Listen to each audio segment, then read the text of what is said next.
Yes, in progress. E eu vou fazer assim. Eu vou mudar a ordem da nossa pauta hoje, por causa de toda essa conversa, essa quase sessão de mentoria personalizada, que no fundo, é o DNA do São Paulo Open Center. É. Então, qual é a diferença daquela outra instituição que acabamos de conversar com o São Paulo Open Center? É personalização do ensino, que é outra vertente que a gente tem que olhar demais. Dá trabalho. Na hora que eu estou dando feedback para os meus alunos, eu sempre... por que eu inventei isso? Mas é recompensador, de verdade. Então, vamos lá. Eu vou share my screen. Qual que eu quero? Espera aí, desktop one. Esse aqui. Ai, Regis, de qual escola você é mesmo? Porque eu não ouvi aquela hora, falhou a minha internet. A escola particular onde você trabalha. Eu trabalho em 3 particulares, e uma é católica, que faz parte de uma rede, e outras 2 são escolas menores, né? São escolas de bairros, escolas pequenas, né? Que eu gosto muito porque a gente trabalha de uma maneira mais parceira, digamos assim, né? Quando a gente trabalha em rede, eu não sei se você tem essa noção, essa sensação que eu tenho, quando você trabalha em rede, você tem uma sensação, parece que você é um grão de arroz dentro do saco. Quando você trabalha numa escola menor, você consegue fazer uma intervenção, digamos assim, ou uma ação pedagógica mais elaborada e mais independente, né? Enquanto você está na rede, você é muito preso. Eu costumo dizer que você faz uma educação e no outro você faz páginas, né? Porque você tem nós somos apostilados também, então você tem que cumprir tantas páginas daquela apostila, você tem que dar tanto conteúdo, você não pode dar tanto acabamento àquele conteúdo, porque na outra aula você tem mais tantas páginas a fazer, senão no final do trimestre você não cumpre aquela apostila, então aquilo também é uma coisa que me sufoca, né? Então a gente perde na qualidade em função de outros interesses. Enfim, mas o mercado tem essa vibe hoje em dia por uma questão de sobrevivência. Ponto. Então, isso é o tipo da coisa que, infelizmente, você não vai conseguir brigar com o sistema, mas você pode brigar por uma condição um pouco melhor, né? Um ajuste nesse processo. Olha eu que nem a Karina falando às vezes demais. Mas são escolas bilíngues essas particulares? Não, são escolas apenas regulares. São escolas bilíngues que você trabalha na escola particular? Não. Okay. Como eu te disse, essa católica está fazendo a implantação esse ano de um programa. Então, a minha unidade está fazendo a implantação do pré-1, pré-2, primeiro e segundo ano, do Fundo 1. Então, eles começaram por esses 4 anos. Outras unidades da rede estenderam um pouco mais. Tem unidades que foram até o 5º ano, tem unidades que foram até o 9º, tem unidades que foram até o médio, implantaram tudo de uma vez. Ficou a cargo de decisão da direção. O que a direção optasse era o que seria feito. Então, a minha diretora decidiu fazer a implantação só pré-1, pré-2, primeiro e segundo ano. Beleza. Vai lá, Foi uma wise decision. E mesmo assim é bem overwhelming. Então, olha só, pessoal.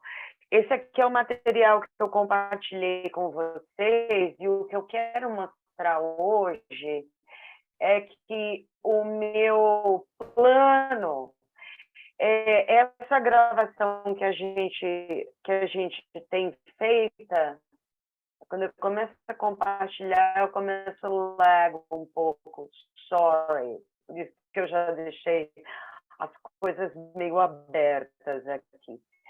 Vocês perceberam que eu já disponibilizei o vídeo para vocês aqui na página? É o vídeo do nosso encontro de ontem, tá? Então, o material vai estar de verdade bem completo ao final do nosso encontro. Tudo bem? Então, pessoal, eu vou hurry up. Então, ao invés de eu toda a técnica, né? Começar com prior knowledge e depois expandir. Então, considerando todo esse nosso talk no começo dessa sessão aqui, assim, né? Mentoria personalizada, ao invés de eu começar com prior knowledge, gente, eu vou direto no coração da coisa. Então, eu vou mudar para essa página aqui, que é o nosso segundo encontro, abordagem. Tá legal? Alright. Então, quais são as nossas palavras-chave para hoje? Ai, meu computador. Não é meu computador, é minha internet. Ô, dureza, viu? Bom, como vocês perceberam ontem, as palavras-chave do dia. Identificar e definir quais são as competências que norteiam a educação para a cidadania global. E, por fim, identificar e explicar como as abordagens CLIL e PBL estão alinhadas aos 4 pilares da Unesco. Então, quais são essas palavras-chave? Cidadania global, excelência acadêmica, inovação, que Regis é o forte da International School, é inovação. Desafios globais, competências socioemocionais e, como eu já disse, CLIL e PBL. Então, tenta, pessoal, retomar, recall, tudo que a gente discutiu ontem sobre o que é competência e o que é habilidade, principalmente aquelas definições da BNCC. Então, o que eu vou adicionar a essa definição de competência nesse momento? O conceito de cidadania global. É interessante que quando a gente pensa em cidadania global, a gente pensa na comunidade global, e quanto mais as comunidades se tornam globais, mais elas se tornam locais. É muito louco. Pensa só, que eu tenho mais contato all over Brasil, eu converso mais com vocês do que com meu vizinho de porta. Mas o nosso contato, apesar de separados por estados, ele é muito mais íntimo. Então, a globalização, a era da globalização, trouxe tudo isso. Outras imensas possibilidades de interação social. Estão pensando nisso? Olha o que é a competência para a cidadania global. A definição.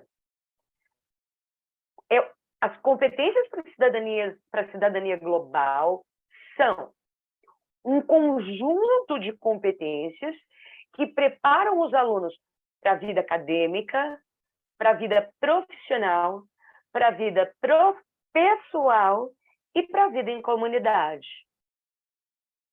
Então, apesar desse nome ser meio né, as tais das competências para o século XXI, que assim, soa como jogar papel no vento, mas enfim, é a nomenclatura que se usa hoje em dia,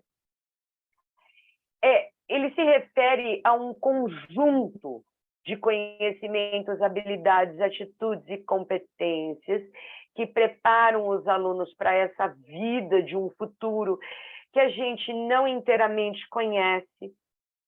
Pensa na evolução tecnológica, em profissões que ainda não existem. Aí eu começo a pensar no meu parquinho, no meu ensino médio, né? Enfim, muitas vezes esse termo é substituído por sinônimos como competências não cognitivas, habilidades interdisciplinares, transversais, socioemocionais. Mas o que importa aqui é que eu vou apresentar para vocês a minha imagem favorita das competências. Eu adoro, eu sou mega fã, pergunta para a Verônica, de visual organizers, né, Verônica? Eu acho até que você já viu. essa imagem aqui. Com certeza. E eu só lembro de você quando eu vejo isso em outros cursos. Eu falo, gente, Karina aqui, Visual Organizers, adoro também. E é muito bom, até científico. Agora, né, com essa coisa toda do doutorado, eu tenho visto muito isso, Karina. Vários artigos e eles valorizam muito quando você faz um resumo, você realmente torna aquilo visível, materializa o que você está falando, blá, blá, blá, blá, blá, blá, e você coloca, né, resume aquelas informações. É bem poderoso mesmo, eu acho bem bacana. Lembro muito de você. Verônica, deixa eu Thank you. aproveitar o momento e te dizer uma coisa. Você trabalha no doutorado tentando provar o quê, digamos assim? Qual é a sua linha de pesquisa? Então, na verdade, o que eu estou propondo, né, eu falo que eu acabei de iniciar, né, estou indo para o segundo semestre agora, é realmente buscar nos pressupostos da educação bilíngue e da internacionalização do currículo, como que eles podem contribuir, nesses pressupostos teóricos dessas duas áreas, né, de conhecimento, podem contribuir para uma gestão da internacionalização da educação profissional e tecnológica para ela se tornar mais sustentável e mais inclusiva. Porque a gente está trabalhando, né, na educação pública, então é nesse sentido, é bem desafiador. E aí a gente vai tentar propor algo, alguma política pública nesse sentido, né? Então, por isso que eu estava perguntando a Karina, com relação a essa estruturação mesmo de um currículo, né? Eu fico pensando aqui numa proposta de currículo integrado bilíngue para um curso, por exemplo, técnico, né, integrado ao ensino médio, que é a nossa realidade lá na instituição, sabe? Então, qual a estruturação, né? Como ela falou agora há pouco, eu posso colocar aqui para vocês nos dedos da mão, né, alguns passo a passo aqui de estruturação de currículo, já que cada instituição, né, tem a sua, não é a mesma coisa do PPP, como a gente estava discutindo há pouco. Uhum. Verônica, escrever o currículo é fácil. Escrever a proposta é fácil. Difícil é colocar ela em prática. Que aí são outros 500. Mas, enfim, lá vou eu com os meus visual organizers. E é isso mesmo, visual thinking, que é outro braço, né, de active learning. Então, essas competências, elas se dividem nos branches dessa árvore. Nós precisamos, então, competência número 1, maneiras de pensar. Maneiras de pensar significa criatividade e inovação, flexibilidade mental, resolução de problemas, a metacognição e o pensamento crítico. Maneiras de trabalhar. E olha como é easier said than done, gente, muito. Colaboração. Como eu falei, eu acho que à tarde, né, Regis, eu devo ter falado. Colaboração. Como que a gente ousa falar em colaboração se nós, adultos, ainda fazemos como os meninos? Eu faço essa parte, você faz essa parte, você faz essa parte, depois a gente junta. Isso na verdade, isso não é colaboração coisa nenhuma. Isso é cooperação. Você opera junto. Você não colabora. Você não troca ideia. Você não cria conjuntamente. Empatia, solidariedade, liderança e essa habilidade de comunicação que é um mistério. A gente faz terapia por causa disso na vida. E a gente também faz terapia por causa das habilidades pessoais para viver bem. Determinação, cidadania, gestor de suas próprias emoções, resiliência, persistência. Esse aqui é o braço da socioemocional. Quando a gente olha para aquela bolinha ali, outros, então os mais importantes outros são esses dois que eu mencionei. A resiliência e a persistência. Porque sem essas duas habilidades para viver bem, você não se transforma em um lifelong learner. E aí, tem o braço. Por mais que as pessoas que são assim, que têm fobia à tecnologia e ainda acham que isso não está aí posto, estamos em 2022. O outro braço são as ferramentas para trabalhar. E o que isso quer dizer? Essas ferramentas são ferramentas de colaboração, não cooperação, que são usadas para dar conta dos outros 3 braços. Do que a gente está falando? A gente está falando da apropriação das tecnologias digitais, o que é uma questão extremamente séria. Vocês sabiam que, assim, em um currículo regular, é no 2º ano do Fundamental 2 que a criança, que é esperado, lembra, comportamento observável e mensurável, é esperado que uma criança de 7 anos seja capaz de diferenciar ficção de fato. Como as fake news são daninhas, assim, adultos não sabem, meu pai e minha mãe não sabem mais diferenciar ficção de fato. E isso tem a ver com o quê? Tem a ver com o manejo da informação e a apropriação das tecnologias digitais. Ah, mas quem me mandou essa notícia foi meu amigo. Eu confio mais no meu amigo do que no jornal. Tá vendo como tudo está intertwined? Fácil, né? É fácil ensinar isso para as crianças. Mas é isso que a gente tem que ensinar para as crianças. E definitivamente, I try and walk my talk. O que eu defendo é que desenvolvimento profissional precisa almejar o desenvolvimento dessas competências nos nossos professores. Bom, então, é lógico, né? Não tem só uma definição. E não é só a Unesco ou essa imagem que eu gosto muito, que é do documento americano, ATC 2015.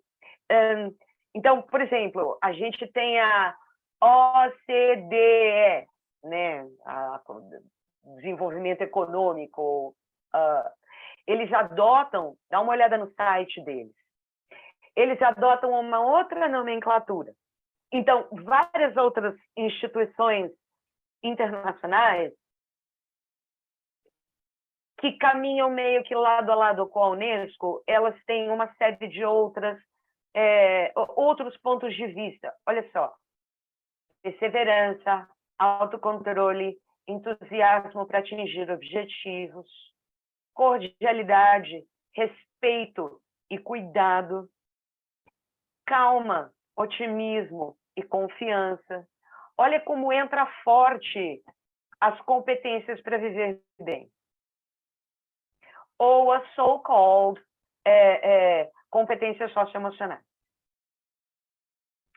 Sabe que no meu parquinho, no ensino médio, existe, dentro do processo de avaliação, 50% desse processo de avaliação a gente chama de nota qualitativa, que é uma nota de comportamentos observáveis e mensuráveis, ou seja, tem nota que inclui competências socioemocionais. Como eles colaboram, sabe? Eles estão lá trabalhando em grupo, eu tenho uma rubrica para observar a colaboração deles, né? Então, enfim, avaliação é outra coisa mega importante. Bom, uma dessas abordagens mais comuns, né, que é da Organização para a Cooperação e Desenvolvimento Econômico, é os 4 Cs. Então, essa pegada 4C e acronyms está cheia no nosso métier. Até parece que a gente é médico, indo lá fazer um performance MRI, né? Comunicação, colaboração, criatividade e criticidade, ou pensamento crítico. Mas a Unesco, grande Unesco, que deveria de verdade estar ditando a regra de todos os currículos bilíngues. É isso, pessoal. Então, e os nomes são esses. Competência a ser desenvolvida. Aprender a conhecer, a.k.a. excelência acadêmica. Aprender a conviver, a.k.a. desafios globais. Aprender a fazer, a.k.a. inovação. Aprender a ser, a.k.a. desenvolvimento socioemocional. Então, percebam como as grandes instituições educacionais, que a gente precisa confiar porque elas são internacionais, estão falando a mesma coisa. Está todo mundo falando a mesma coisa. Como que a gente ousa estar ensinando o advérbio de frequência ainda, se a Unesco está dizendo isso? Bom, então vamos entender melhor o que são os 4 pilares. Deixa eu regular tempo aqui. Bom, aprender a conhecer. E daqui a pouco eu já estou ficando cansada e já estamos criando intimidade, eu vou pedir para você ler, Regi. Aprender a conhecer. Este pilar versa sobre a compreensão do mundo que habitamos e de nós mesmos, do objetivo de se viver dignamente, da necessidade de desenvolver capacidades apropriadas à realidade atual, voltadas ao raciocínio lógico com autonomia. Tudo parece grandes desafios, mas, gente, não sou eu que estou falando, é a Unesco. Ô, Regis, lê para mim o próximo bloco. Sim. O conhecimento evolui de forma rápida em várias direções, o que torna quase impossível o conhecimento total. O indicado por esse pilar do aprender a conhecer é buscar a ampla cultura geral e colocar o foco em determinados assuntos de interesse, aprofundando os detalhes para torná-los ótimos. A cultura geral permite facilitar a comunicação, quando já se tem o conhecimento de outras linguagens. Com o conhecimento aprofundado em outras linguagens, o indivíduo sente a facilidade de comunicação e interação com outras pessoas e poderá se manter cooperativo em quaisquer circunstâncias. Conseguiram perceber onde que está o viés English as an additional language aqui? Quando a gente trata inglês como língua adicional, a gente está favorecendo o aprender a aprender, pilar da Unesco, excelência acadêmica. Pessoal, pergunta so far? Na verdade, nesse momento, aí é aquela coisa da língua como instrumento, né? Como objetivo, né? É o momento do aprender a conhecer, é quando você usa a língua para conhecer outra cultura, outra realidade, enfim, qualquer assunto. Então, é a conexão, é um instrumento de conexão que você usa para ter a acessibilidade a todo esse rol de conhecimento, né? É um instrumento que você usa para conhecimento e não ser o foco do conhecimento, como a gente faz como inglês como segunda língua, né? Porque quando você é professor de inglês como segunda língua, você usa o inglês para aprender inglês. Aqui você usa o inglês para aprender o que quer que você queira, né? Outra disciplina, um valor cultural, enfim, você ter uma conexão global de conhecimento, cultura, informação, da academia e por aí vai. Precisely, nail on the head. O inglês como língua adicional é usado para acessar conteúdos acadêmicos, então é aquela coisa clássica, pode ser ciências, pode ser geografia, mas também pode ser inovação, também pode ser interculturalidade. E você também usa essa língua, inglês, como língua adicional, para a comunicação dessas aprendizagens. Então, o aluno, ele não só acessa esses conteúdos, mas ele também manipula a comunicação desses conteúdos em L2. É aí que está a intersecção, tá? Então, vamos caminhando. Você falou o quê, Karina? Ele também ele usa como para acessar, não é isso? E também para manipular o quê? Porque aí eu não consegui ouvir. A comunicação dessas aprendizagens, Verônica. Beleza. Então, eu vou te dizer, por exemplo, um exemplo besta, bem besta, da ciência. Bem besta porque ele é clássico. Se você está ensinando o sistema solar, tá? O que esse menino tem? Ele precisa saber. O que ele precisa saber? Ele precisa saber o nome dos planetas. Ele precisa saber número para descrever a distância dos planetas. Tamanho. E ele tem tamanho, exatamente. E ele também precisa saber a estrutura gramatical, comparativos, para na hora que ele estiver comunicando o que ele aprendeu, ele vai ter linguagem suficiente para dizer, por exemplo, sei lá... Apresentar aquele tema, para discursar sobre aquele tema, dentro do interesse dele. Isso.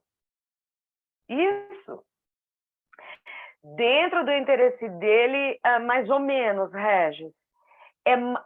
Esse conhecimento ele é muito mais alinhado com a faixa etária do que o interesse pessoal.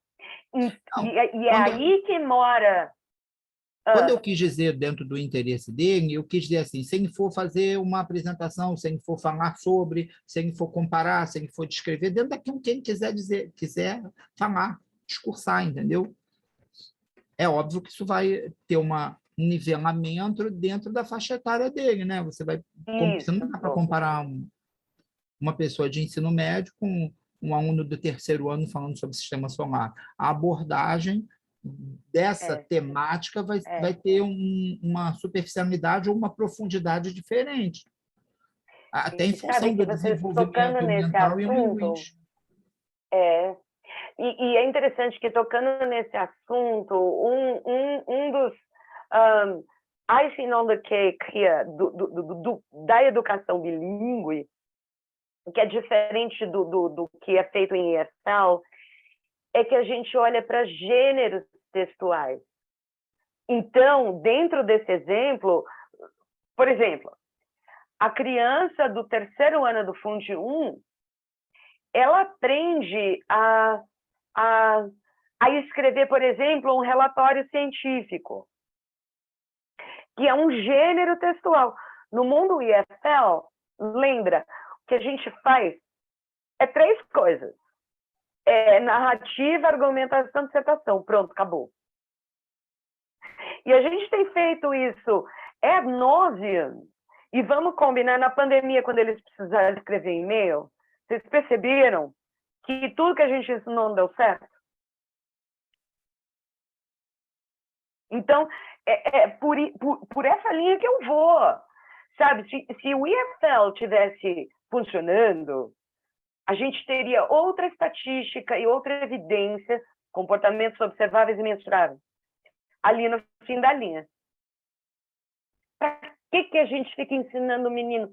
How to write an email. Se na hora H que ele precisa, ele não sabe. Enfim, próximo pilar. A gente tem que falar aqui da neurociência. Então, precisamos ler esse bloco. Verônica, você consegue ler?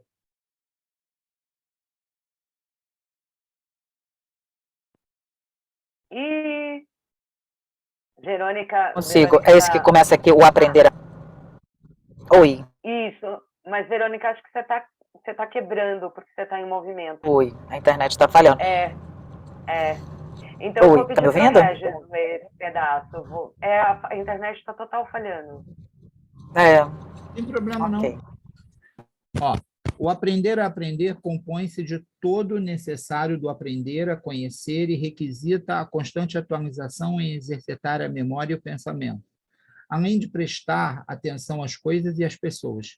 Neurocientistas afirmam que as crianças devem estar preparadas desde cedo a exercitarem os vários tipos de memória, uma importante função cognitiva, que inclui habilidades de armazenar, recordar e reconhecer fatos, tais como compreensão e raciocínio. O pensamento, parte integrante do aprender a conhecer, deve contemplar situações do concreto ao abstrato, do método indutivo ao dedutivo.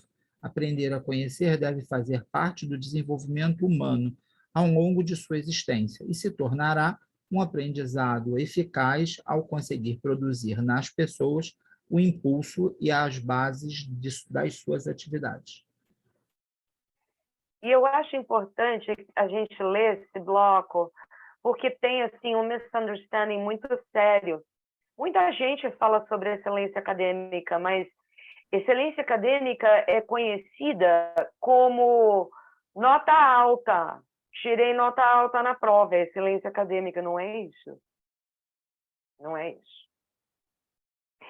E, pessoal, sim, a memória é determinante para a aprendizagem, só que ela não é a única coisa. Memorizar não é o suficiente. Memorizar não significa learn how to link the dots. E link the dots não é construção de conhecimento. Está no meio da pirâmide o link the dots. Bom, então vamos andar. O pilar da inovação, que é aprender a fazer. Então, deixa eu te fazer uma pergunta. Pilar, pergunte. Eu estava lendo semana passada um artigo, note bem, eu não entendo nada de neurociência. Isso também é um desejo próximo, né? Porque eu acho que desvendar todo esse universo também, isso ajuda muito a entender e a melhorar, vamos dizer assim, essa performance acadêmica, né? Por entender como é que o cérebro vai reagir em determinadas faixas etárias e em como a gente pode aproveitar e facilitar toda essa jornada pedagógica, né? Então, entender o funcionamento cerebral ajuda nesse processo. E, principalmente, que acho que é a grande coisa que você deixou ali agora, que é a questão da memória. É como usar a memória e fazer da memória um processo de aquisição de língua. Porque ter memória não significa aprendizagem. É um momento da aprendizagem. Mas que, se não for continuada, acabou. O cérebro joga fora, descarta. Fica na sua memória de trabalho, joga fora. Então, não é uma coisa que não adianta estar exposto. Tem que ser executado num contínuo de praticidade, de exposição, de interação. E aí faz a conexão com aquela parte anterior, né? Do conhecer, porque você tem que usar aquilo que você foi exposto com um propósito, um porquê. Então, eu tive essa conexão, ou conheci isso, vi isso, vou usar isso como? Como para poder ter acesso a outros conhecimentos. E aí, quando você joga para a memória permanente, a aquisição está feita, falando bem grosseiramente, bem direto. É isso mesmo. E para que esse conhecimento que está na memória operacional desça para a memória de longo prazo, precisa de hormônio na corrente sanguínea. E esses hormônios são serotonina serotonina, o hormônio do prazer, e a endorfina. Isso. Aprender pelo prazer. Só que... a gente só aprende o que gosta, né? A gente só aprende o que gosta. A neurociência também provou que o que está na sua memória operacional desce para a sua memória de longo prazo com cortisol, my brother. Ou seja, você aprende pelo prazer ou pela dor. Exato. São as duas memórias que a gente mais tem, né? Ou daquilo que a gente, né, teve um trauma muito negativo ou uma coisa muito positiva. É isso que fica na nossa memória ao longo da vida. É muito interessante, né? A neurociência é fantástica. Fantástico. Me perdoe o comentário agora. Então, o povo brasileiro vai sair PhD desses 4 anos do 17, né? Vamos combinar. Nossa, olha, não sei, viu, Perdoe, Regis? me Porque perdoe, a me fake perdoe. news tá dureza, tá dureza. Os adultos brasileiros Agora, precisam estar lá no segundo ano do Fundo 1. deixa eu te perguntar uma coisa, que dentro disso, dentro desse raciocínio que a gente está fazendo aqui agora, esse planejamento, essa sequência didática bilíngue, ela segue um norteamento da neurociência? Ou seja, ela vai te dar um indicativo. Crie uma sequência didática, levando em consideração tais e tais e tais e tais aspectos gerados pela Esse não é neurociência? Ou isso é uma pegada pessoal? assim, não. Quando eu digo que a nossa prática tem que estar alinhada à pesquisa mais nova, então, o que a gente tem de pesquisa? Tem lá o livro base da Ofélia Garcia, e ela traz no livro dela, que é a Bíblia do bilinguismo e da educação bilíngue no mundo, tá? Leitura compulsória, livro de cabeceira. Ela se refere ao trabalho da Ellen Bialystok. A Ellen Bialystok é a neurocientista que aponta o que o cérebro bilíngue tem de diferente que vai boost learning. Então, a Ellen Bialystok, ela estudou as duas grandes pontas da vida humana. As crianças pequenininhas e a terceira idade. Na terceira idade, ela descobriu que ser bilíngue protege o cérebro contra doenças degenerativas. Quando as crianças são pequenininhas, ela aponta para o fenômeno bilinguismo como um impulsionador da consciência metalinguística. A consciência metalinguística se divide em 4 eixos. Word awareness, de vocabulário, por exemplo, cognato. Sabe, quando o menino se toca que hambúrguer é hambúrguer em português também. Consciência da palavra. A consciência sonora, fonológica. Então, não é que uma criança que começa a aprender inglês pequenininha vai ser proficiente mais rápido, nada a ver. Mas a qualidade da produção oral dela vai estar mais próxima a um native speaker por causa dessa consciência fonológica.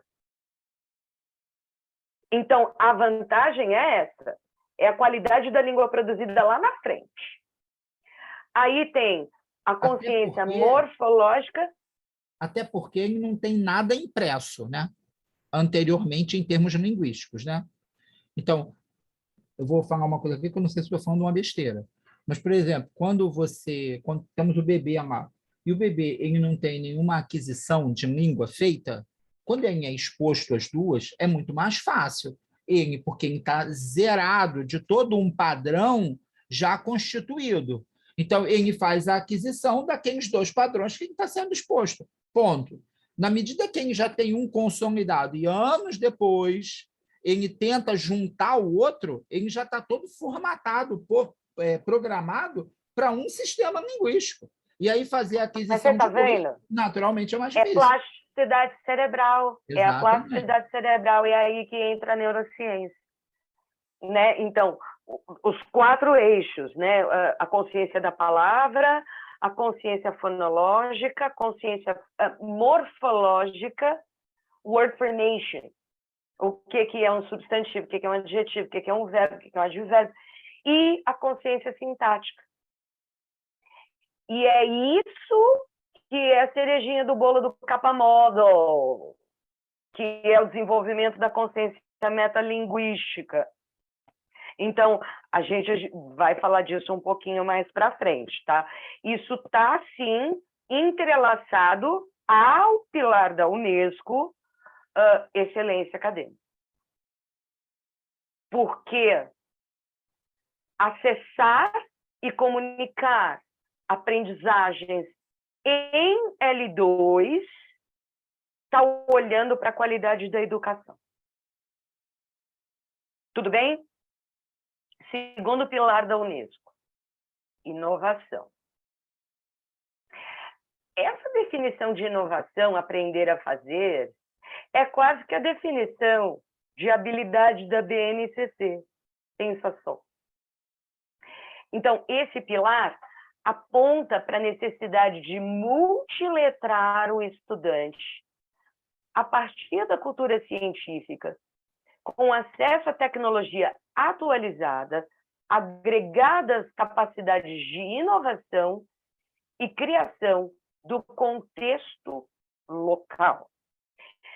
Os multiletramentos, que é um conceito que foi desenvolvido lá na década de 90 pelo New London Group, ele preconiza as diversas possibilidades multimodais dos dias de hoje para acesso e comunicação de novas aprendizagens.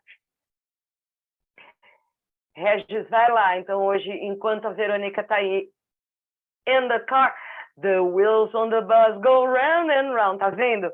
Quando a gente canta isso para criancinha pequena, ela está se divertindo, ela não sabe que ela está aprendendo inglês. Então, vamos lá, Regis, você vai ser meu igual a mim agora. Eu estou me divertindo. Isso aí, esse é o barato da coisa, né? Fazer tudo junto num pacote. Diversão, motivação, alegria, e no reboque de todo esse emocional, a língua vai junto e vai com muita naturalidade. Esse é o pulo do gato. Como ensinar o aprender a fazer? A partir do aprender a conhecer, que é evolutivo e incerto. Se falarmos em evolução, o ensinar a fazer adquire várias conjunturas. Assim, se as aprendizagens também são evolutivas, embora as de rotina pedagógica continuem a ter o valor formativo. O que não pode ser negligenciado. A competência pessoal faz com que o conhecimento inteligente se coloque em prática, o qual é valorizado no fazer. Não basta fazer, é preciso ser criativo e inovador. Fazer por sua inteligência estudada e organizada com que as tecnologias se tornem mais inteligentes, facilitando o trabalho colaborativo e ganhando em produção. Então, inovação está, sim, intimamente ligada às tecnologias digitais. Mas a inovação não é as tecnologias digitais. A inovação é resolução de problemas da vida real que beneficiem uma comunidade. E isso não necessariamente é única e exclusivamente feito por meio de tecnologia. Vou dar um exemplo. No meu currículo de sexto ano, e no sexto ano eles, né, no regular, eles aprendem história, Grécia, Roma e Egito, né? Então, em inglês, o que eles aprendem? Eles aprendem os vikings. Estou ensinando história, estou ensinando civilizações antigas. Então, tem um projeto que eles fazem, que eles vão lá no Makerspace, eles têm que construir um barco viking. Sabe o que a gente usa? Tá, não é lá muito sustentável, mas é o que a gente usa por enquanto. Styrofoam, plástico, uns recyclables, e a gente usa telha, telha de plástico. E aí eles enchem essa telha de água para testar a navegabilidade do barco que eles fizeram com recyclables. Tá vendo? Eu não preciso de um iPad para fazer isso. Entenderam? Então, inovação Vocês estão aí ou minha internet travou? Regis, tá aí? Minha internet não travou, tá? Tô vendo que vocês estão aqui paradinhos pensando, então. É um exemplo do que é inovação. A gente faz isso né? Isso tem muito a ver com cultura maker. O terceiro ano do ensino fundamental 1, eles têm lá, é que eu não sou, tem lá um moço que ajuda a gente, né? No Makerspace. Tem um brinquedinho que eles fazem chamado Make Make, com massinha, e liga lá uns eletrodozinhos, tal, para fazer a bolinha, sabe? E a bolinha pula. Então, é essa mistura de tecnologia com materiais escolares, físicos, tá? Então, em verdade, esse seu makerspace, ele funciona ao mesmo tempo como um espaço maker, mas também como um espaço criativo, como um espaço de arte, onde você pode usar qualquer viés que possa gerar esse caráter de inovação. Definitivamente. Vou dar outro exemplo. Meu segundo ano do Fundi 1, eles aprendem lá em português, apesar de que a gente tem um pouco de dissonância, né? Porque em língua portuguesa existe uma definição do que é contos de fadas que difere um pouco do que é contos de fadas em português, em inglês. Então, assim, para o português, o Little Red Riding Hood não é uma fairy tale, mas vá lá, que seja. Nós, em inglês, então a gente combinou. Português, vocês ficam com essas histórias, em inglês fica com essas histórias. Então, a gente tem lá a Rapunzel. E quando a gente leva as crianças para o Makerspace, Regis, eles têm que salvar a Rapunzel da torre. Então, é só recyclables, e é muito legal. Tem criança que faz um escorregador, tem criança que já vi eles fazendo um scaffolding, tem criança que fez balão, tudo para tirar porque ela não precisa de um príncipe para salvar ela. Ela é inteligente o suficiente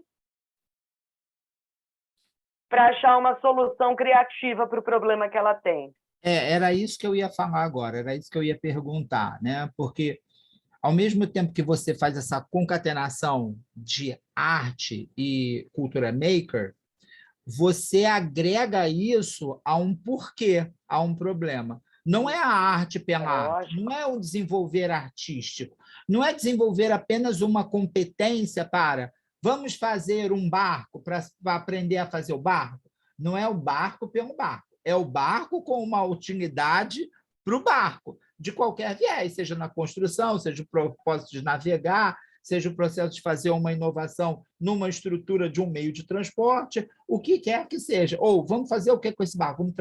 Vamos transportar pessoa, minério, seja lá o que for. Né? Então, esse fazer pedagógico é literalmente um fazer pedagógico e não artístico, meramente. Exatamente. I rest my case. Você está vendo? E a gente não falou em nenhum momento aqui de ensinar o advérbio de frequência. Diga-se de passagem. Está vendo? E pensa, né, na motivação que esse aluno tem. O que acontece conosco, e é por isso que Clio, assim, é legal, porque tem no tríptico linguístico do Clio, tem lá o Language for Learning. O difícil para a gente é conseguir manter interações em inglês, porque normalmente eles ficam overexcited. Esse do segundo ano, vamos salvar a Rapunzel da torre, é difícil, mas eles estão caminhando nesse contínuo do bilingualismo deles. Então, eles falam, vamos save the princess. Está tudo lá, in the heat of the moment. O que você vai observar é o repertório linguístico emergindo. Inevitável. Eles vão falar as duas línguas nesses momentos. Inevitável. Era isso que eu ia acrescentar e ao mesmo tempo perguntar. Eu acho que talvez, para quem trabalha nesse segmento de bilingue, educação infantil e Fundi 1, o grande desafio, talvez eu acho que a palavra-chave, digamos assim, seja persistência. Você tem que persistir, você não pode abandonar, você não pode desistir. Se o cara for te perguntar alguma coisa, beleza, mas você vai falar 100% com ele. Por quê? Porque, num primeiro momento, você vai ter uma resistência natural, você vai tirar ele da zona de conforto dele. Né? Mas, com o passar do tempo, eu percebo isso que você está falando. Ele vai misturando, ele vai usando aquele vocabulário quem foi exposto e quem fez a aquisição, quem aprendeu, ele vai misturando com o português e essa balança vai se tornando desigual para o inglês com o passar do tempo. Né? Num primeiro momento, ele vai falar 99% em português e 1% em inglês. E aí esse pareamento vai até se transportar para o momento que ele vai entrar na sala de aula, ele vai falar naturalmente só inglês. E ele não vai ter aquele efeito de rejeição. Por isso, então, e é por isso que eu insisto novamente, eu vou falar isso. Há esse seríssimo misunderstanding da parte dos professores de inglês que bilíngue é o que sai da boca deles. Ou vou dar um exemplo besta, tá?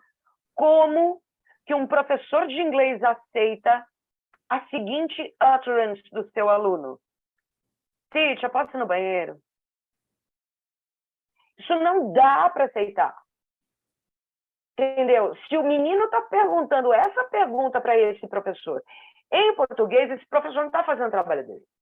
Não está.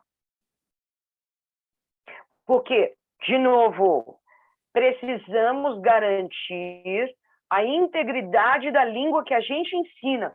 Ponto final. O que sai da boca do aluno não pode, de maneira alguma, refletir ipsis literis, ser um espelho do que está saindo da boca do professor. Porque aí, essa balança que você está falando, Regis, ela nunca vai mudar. Tá? Isso mesmo. Bom. Porque se você desiste, você aceita essa regra, ele não tem porquê. Eu vou falar, ele vai entender, ele vai ceder, ele vai... E aí, para ele fica na zona de conforto, do mesmo jeito. E aí você não faz aquela provocação de desenvolvimento, de fazer que um cara entenda. E aí você tem que ter o jogo de cintura natural, de ele não vai entender a primeira vez, mas você vai criar outras estruturas naquele momento para fazer com que ele entenda, mas não cedendo à pressão do português, em dizer em português. E é isso que difere o nosso contexto do contexto americano, que tende a ser eu vou copiar o que os americanos fazem. Como assim? Como assim? Quando o americano usa translanguaging como pedagogia, é porque ele tem aluno que só vai falar espanhol e só vai falar chinês na mesma sala de aula. Então, a gente tem um contexto favorável, porque nós somos falantes da L1 também. Por que a gente não aproveita? A gente tem a faca e o queijo na mão. Enfim, tudo é uma questão de crença, né? Desafios globais. Aprender a conviver. Então, este pilar defende que é imprescindível aprender a admirar a alteridade. Amo essa palavra. No que diz respeito à dignidade, à diversidade, competências e posturas perante a si mesmo, o outro e a realidade. É nesse pilar, pessoal, e Verônica, eu sei que você está bem antenada com as ODS, os Objetivos de Desenvolvimento Sustentáveis da Unesco. As ODS entram nesse pilar. Então, eu vou dar... Peraí, antes de eu dar um exemplo, lê essa introdução, esse primeiro bloco para mim, Regis, please. Eu posso ler agora, acho que eu estou parada aqui, tá legal a internet, vocês estão me ouvindo bem? Agora eu estou parada. Então vamos lá. Go ahead, Como participar na criação do futuro? Aprendendo a conviver. a viver e a trabalhar junto a outros, apresentar proposições, participar de planos e projetos, comemorar conquistas na família e no trabalho. Esta é a direção do aprendizado fundamental. A descoberta do outro permite nos conhecermos melhor, porquanto envolve atuar no campo das atitudes e valores. A empatia entra nesse jogo. Conhecendo a si mesmo, é possível colocar-se no lugar do outro e aprender que a convivência pacífica pode ser o caminho para a conquista de um futuro melhor. Isso é para a vida inteira, né, gente? O aprofundamento no ensino da diversidade cultural pode ser fundamental para este aprendizado, pois o conhecimento é instrumento ativo na mudança de paradigmas comportamentais. Agora, a intersecção aqui está naquele aspecto do currículo chamado cultura, que eu, pessoalmente, prefiro denominar de interculturalidade. Gente, nós não estamos fazendo isso. Quando você olha para uma escola que comemora a festa junina, e aí ensina para todas as crianças que a festa junina é uma festa tipicamente brasileira. Então, vamos ouvir triângulo, música de triângulo e pular fogueira. Isso é reforço de estereótipo. Quando a gente traz para a escola o Halloween e a nossa proposta é fazer cupcake porque é uma festa tipicamente americana, você está reforçando o estereótipo. Percebem? Então, exemplos. Como esse pilar tem tudo a ver com as ODS, então, o que são as ODS? Os Objetivos de Desenvolvimento Sustentáveis, propostos pela Unesco, e eles são super, assim, audaciosos também. Quando a gente olha para essa pandemia e vê que houve um retrocesso de valores, eu acho que eles têm que estender essa data. Qual é o plano? By 2030, esses 17 Objetivos de Desenvolvimento Sustentáveis precisam ter sido explorados e colocados em prática, e olha coisa brega, para fazer um mundo melhor. Então, eu vou dar exemplos. O meu favorito, porque eu sou feminista, assim, apesar de ser branca, loira e privilegiada, eu pego a ODS 5, que é Gender Equality, e trabalho essa ODS 5 em 2 anos, ao longo de 2 anos. O segundo ano do meu ensino médio, a gente problematiza feminismo. Feminismo branco, o glass ceiling, a Hillary Clinton, mas eu não fico aí, não. Amém, Angela Davis, e trago o assunto intersectional feminism. Aí, quando eles já estão mais velhinhos e a família não vai encher meu saco do jeito que ela enche no Fundo 1, terceiro ano do ensino médio, a minha ODS 5, Gender Equality, entra na comunidade LGBT. Por quê? Porque eu quero criar um mundo melhor. Eu quero criar um mundo de admiração da alteridade, de reconhecimento que eu só existo quando eu reconheço o outro, quando eu me reconheço na diferença. A gente não está fazendo isso. É um paradigma que a gente precisa quebrar. E as 17 ODS, pasmem, infelizmente eu não tenho coragem, apesar de eu ser hashtag super sincerona, né, Regis? Eu não tenho coragem de trabalhar o ODS 17. A ODS 17 tem a ver com clareza das instituições. É a ODS anticorrupção. Eu não tenho coragem de trabalhar com essa ODS, nem no terceiro ano do ensino médio. Eu tenho medo de algumas famílias. É assim, a gente precisa escolher qual a briga que a gente pode vencer. Super E tem entendo, 17 ODS. super entendo e super concordo com você. Eu acho que a gente pode botar a mão até onde a nossa mão alcança. E você sabe, se você for com mais profundidade numa temática que você vai ter problemas, não tem esse problema. Fica na superficialidade e trabalha dentro daquilo que é possível. É possível fazer isso, tocar nesse assunto desse jeito? Ok. Não é possível ter um aprofundamento? Não tenha. Entendeu? Parece uma atitude covarde. Em certos momentos eu sinto isso.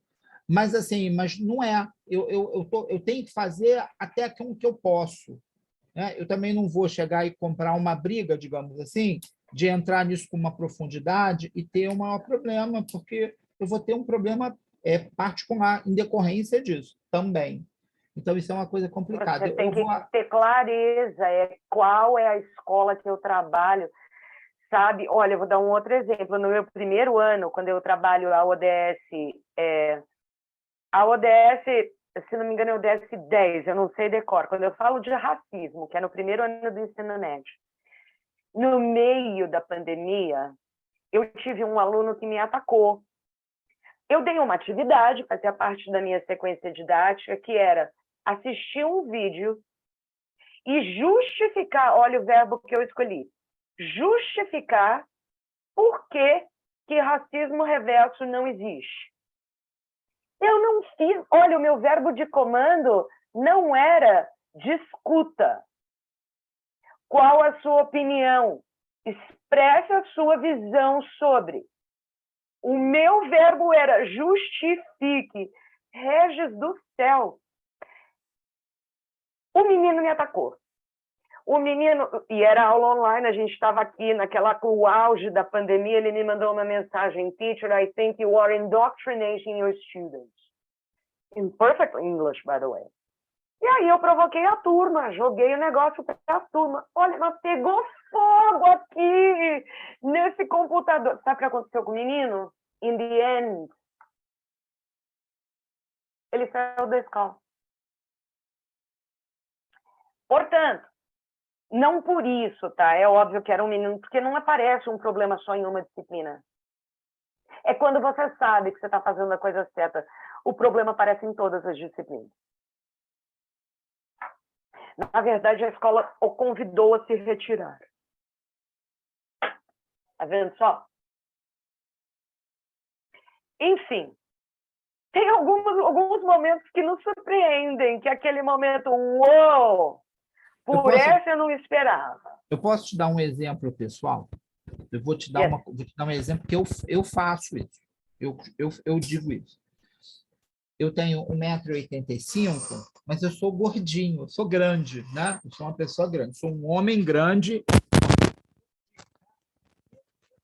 Os meus alunos, toda hora assim, gente, calma, né? Porque eu sou gordo, e gordo tem que ir devagar. Aí eles ficam assim para mim: mas, teacher, você não é gordo. Não, gente, eu sou gordo, eu sou um gordo feliz, eu sou gordo. Eu sou assim, eu sou desse jeito, eu sou gordo.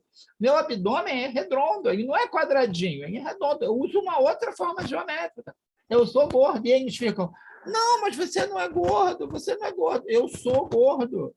E eu me aceito dessa forma, porque eu sou feliz assim com o corpo que eu tenho, porque eu sou um gordo feliz. E aí eles ficam... É o DS3, essa. Eles ficam tentando me convencer que eu não sou gordo. Que eu não... Não, gente, você não é gordo, você é grandão, você é muito alto, você é largo. Eu falei: gente, eu sou tudo isso. Mas eu também sou gordo. E eu sou um gordo feliz. Ponto. E aí eles hoje me sacaneiam, falam assim: fala, meu gordinho. Esse ponto da coisa da aceitação. Você tem que se aceitar do jeito que você é, não sou desse jeito. Né? É só um exemplo ilustrativo de uma maneira que a gente evite aqui. É gordo, é um baleia, é um bom fofo, é não sei o quê. E você já vai disseminando esses valores, essas condutas, entendeu? Porque isso vai ficar para sempre. Eu vejo em outros momentos, em outro nível, outros segmentos, os alunos falam assim: vai o professor gordinho feliz, o professor gordinho feliz, olha o gordinho feliz. E pronto. A gente Ai, Regis, dentro dessa pegada pilar desafios globais, eu não daria essa porta aberta para os meus alunos, não. Eu consideraria, eu também, né, depois tô com, sabe, passei dos 50, sabe, cansei de ser sexy, tudo bem, tá um pouquinho mais cheinha, depois dos 50, tudo bem, eu não me importo com isso. Mas eu ia considerar uma falta de respeito eles me chamarem de isso ou aquilo. Eles não podem me conhecer politicamente, apesar de que é difícil, sabe aquela coisa? Professor, se resguarde. Não, Se sim, mas proteja. eu entendo o que você está falando. Mas essa fala é uma fala muito carinhosa, é uma fala muito afetuosa. Não é uma fala Mas, assim, ó, não sei o quê. Não, não, não, não. É uma fala de carinho, de afeto, entendeu? Isso fica. sim, É nesse sentido que eu me refiro, porque é isso que acontece. mas, assim, conselho de amiga, Regis.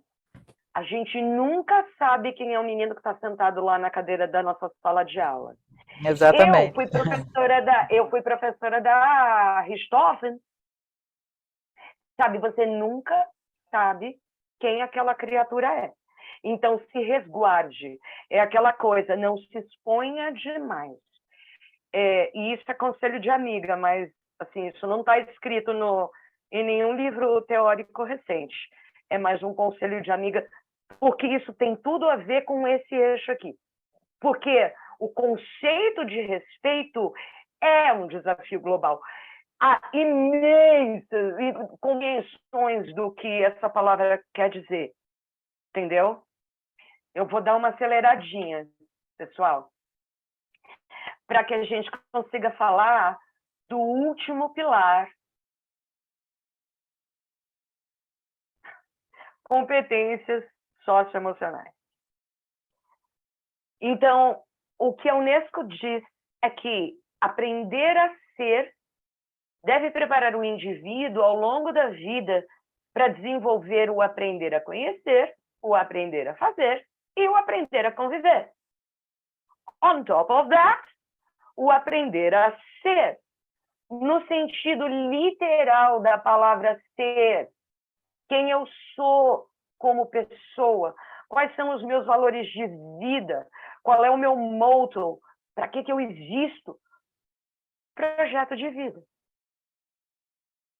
Nossa, isso que eu ia falar agora, Ariana, o projeto de vida. Então, lê Fundamental. para mim, vai, Verônica, lê o primeiro bloco para mim. O relatório apresentado para a Organização das Nações Unidas para a Educação, Ciência e Cultura alerta que a educação seja um processo contínuo ao longo da vida, em constante atualização e que vise a qualidade total. Desta forma, o aprender a ser contribui com a formação integral do indivíduo, em todos os setores do conhecimento, quais sejam inteligência, habilidades para o pensar e com critérios do raciocínio lógico, da argumentação fundamentada na cultura, nas diversidades e no conhecimento científico. Né? Brincou, gente, é isso que é um currículo. É isso que é um currículo. Então, é um desafio gigante, porque o primeiro passo é saber o que a gente quer da vida. Olha como tem a ver com o momento de mentoria do começo da nossa sessão hoje. Tá vendo só? Regis, lê esse último bloco aqui. Please. O aprendizado ao longo da vida não se resume aos ensinamentos pedagógicos de sua sala de aula, mas se fundamenta na intenção com o outro e com o fazer próprio. Sabemos que a criança aprende muito com os seus pares, em quaisquer ambientes que estejam. Aprendem muito com o que veem e ouvem no mundo, tanto na sala de aula quanto fora dela. As crianças adquirem capacidade para discutir e explorar assuntos relevantes, num contexto de confiança e respeito mútuos. Assim, conclui-se que a aprendizagem deve ser integral, sem negligenciar nenhuma potencialidade de cada indivíduo. E essa que é a diferença entre educação integral e educação em período integral. Período integral é, eu chego na escola às 7h30 e vou embora para casa às 4. Tem nada a ver uma coisa com a outra. O período regular precisa fazer educação integral. Porque isso é o certo se fazer. Com relação, portanto, que eu vou dar um jump grande aqui, um leap. Com relação a método, metodologia e abordagem, sabe o que eu quero deixar muito forte para vocês? Método. Então, método é um straitjacket. Método é um livro de receitas e você não pode sair fora daquela receita. Você tem que seguir passo a passo o que te é imposto. Metodologia já tem um olhar holístico, mas é um olhar mais abrangente do que o olhar da abordagem. A metodologia, ela permeia absolutamente qualquer área da educação. Então, a gente está falando dos grandes pilares metodológicos do behaviorismo, do construtivismo, do humanismo. Eu vou mostrar para vocês aqui quem são as pessoas principais aqui. E o que é a abordagem? E por que eu quero fazer essa comparação? Porque, no fundo, metodologia é a competência e a abordagem é a habilidade. A abordagem é o conjunto de crenças sobre a natureza da aprendizagem e da aplicabilidade a contextos pedagógicos. Trocando em miúdos. Quando a gente pensa em metodologia, a gente pensa nesses caras aqui, ó. A gente pensa nos totens do behaviorismo. Então, o que o behaviorismo propõe? Lembra das aulas de psicologia que a gente tinha na escola, do Pavlov, a coisa né, do sininho do cachorrinho salivando?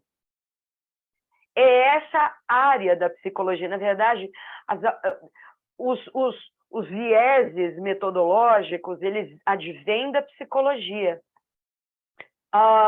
E aqui a gente está falando de psicologia comportamental bem forte. Quem que é o grande cara dentro da aquisição de linguagem? É o Skinner. Então, behaviorism is a theory based on the concept that all behaviors are learned through interactions with the environment to the near exclusion of innate or inherited factors. Tudo é interação e tudo é comportamento observável e mensurável. The concept is deeply rooted in a stimulus-response theory, and all learning involves an observable change in behavior, because it can be objectively or scientifically measured. E assim, né? Apesar de behaviorismo ter uma não muito boa reputação, né? Quem lembra o Clockwork Orange, a laranja mecânica, né? Uma péssima reputação que o behaviorismo desenvolveu ao longo dos anos. Mas definitivamente ele nos fornece uma das melhores definições do que é educação. Educação é uma mudança observável no seu comportamento.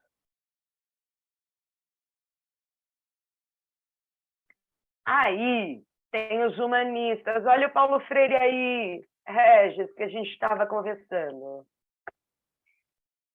Porém, eu devo confessar aqui que eu não sou tão Paulo Freire nesse viés, nessa escola.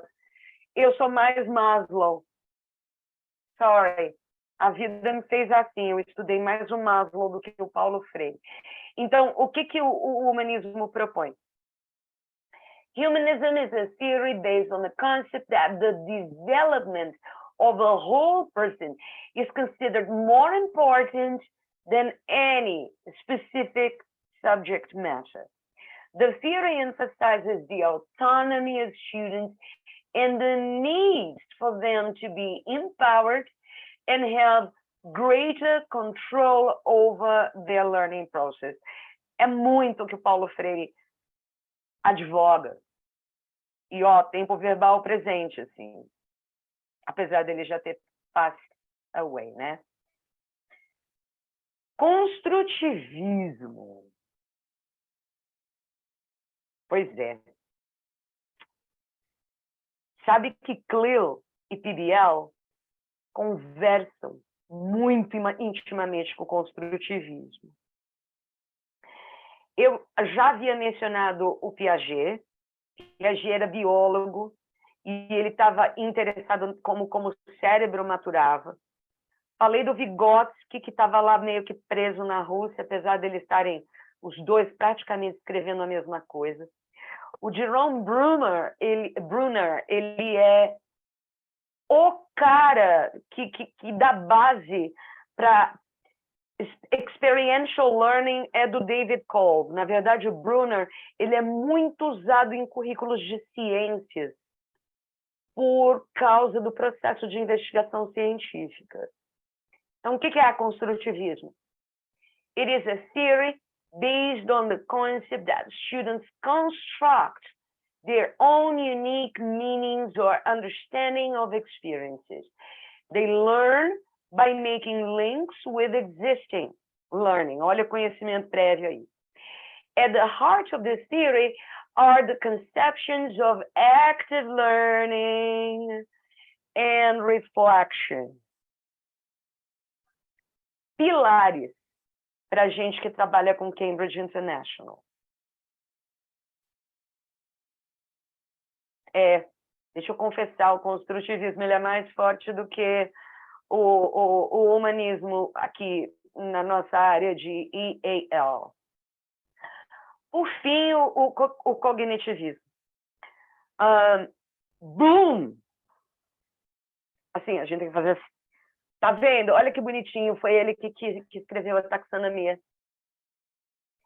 É ele que defende que os conhecimentos precisam ser organizados e sequenciados dos lower order thinking skills para os higher order thinking skills. Tá vendo como o nome fala? Cognitivism is a theory based on the concept that students gain and organize their knowledge by actively creating a pattern of what it means to them. Knowledge is constructed through interaction with the environment, and learning is acquired through perception, thinking, remembering, reasoning, and judging. Eu não sou psicóloga de formação. Eu só sou uma pessoa que tem muita experiência, aprendi com cortisol a beça sobre essas 4 áreas. E foi com cortisol que eu aprendi.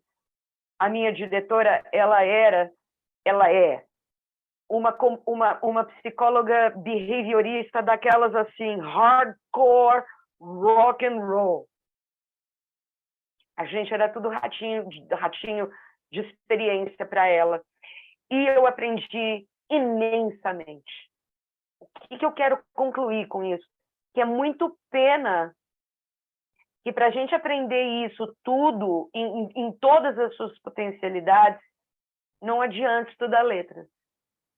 Tem que ir para os cursos de psicologia. Muito pena. Ou sentar a bunda na cadeira e estudar muito, para saber o pouco que eu sei. Nossa, Karina, você falando isso, eu estou sentindo isso agora na pele, sabia? Fazendo doutorado numa outra área, que ao mesmo tempo tem tudo a ver justamente por trazer tudo isso, porque é uma ciência social aplicada. Então a administração, ela recebe, né, ela bebe em várias fontes, né? Ela foi constituída assim, né, enquanto área do saber, que está agora há muito pouco tempo, né, que está se consolidando aí, digamos assim, mas é porque ela conversa com outras várias áreas e daí você acaba tendo que aprender. É bem doloroso, né, principalmente para a gente que vem da área de educação, da linguística, enfim, que fica muito mais preso em um determinado foco, né, numa caixinha. Cara, mas isso é muito bom, ao mesmo tempo que é desafiador, né? É muito bacana porque você abre o teu universo. Eu acho que era isso que eu queria mesmo, sabe? Sair um pouquinho da minha caixa e circular em outros espaços, ter acesso a outros discursos, para que a gente possa também, né, levar outras coisas, dialogar e crescer e construir novos conhecimentos com outras pessoas que estão acostumadas com outras formas de pensar, de enxergar o mundo, né? Isso é muito bacana. Então eu super te entendo, é exatamente isso que eu estou passando agora. Isso é muito bom. É isso, né? Projeto de vida, é reconhecer na alteridade quem você de verdade é. Sim, é dor, é prazer, é... Como você fala? Blood and tears. Sweat, blood and tears. E é recompensador no final. Pessoal, eu já estou 5 minutos atrasada aqui. Já te dou a palavra, Vê. Para eu concluir, então, a gente falou de metodologia e abordagem. Para a gente amarrar. É CLIL e é PBL. Ao integrar essas duas abordagens, o que a gente vai estar fazendo? A gente está fazendo ensino bilíngue com soluções criativas e críticas dos problemas da comunidade. E todos esses pilares conversam e dialogam. E, gente, como amanhã a gente ainda tem outro encontro, e eu sei, porque eu conheço o background de vocês, que CLIL e PBL, olha como está pouquinha coisa para chegar aqui na academia do final da apresentação. Dá uma olhada. Eu sei que você, Verônica, não preciso falar de CLIL porque você passou no exame. Né? Passou no exame, de CLIL. Ou você perdeu Eu não o cheguei a exame fazer, não, novamente? lembra que eu não cheguei a fazer por conta da época do meu pai, você lembra? Entendeu? Então agora deixa as coisas acalmarem, mas talvez no início do ano que vem eu vou voltar a entrar em contato contigo sobre isso. Mas enfim, tá super tranquilo. Eu vou fazer, tá no meu radar. Só por essas questões mesmo, né? Regis, o CLIL é o teu primeiro passo pedagógico. O curso CLIL. Ao final do Maravilhoso, curso... Regi. Maravilhoso, maravilhoso. Que aquela hora eu não pude falar. Eu não consegui falar sobre o curso. Muito bom. Nossa, a gente foi assim, passo a passo. E perdemos a Verônica. Mas é isso mesmo.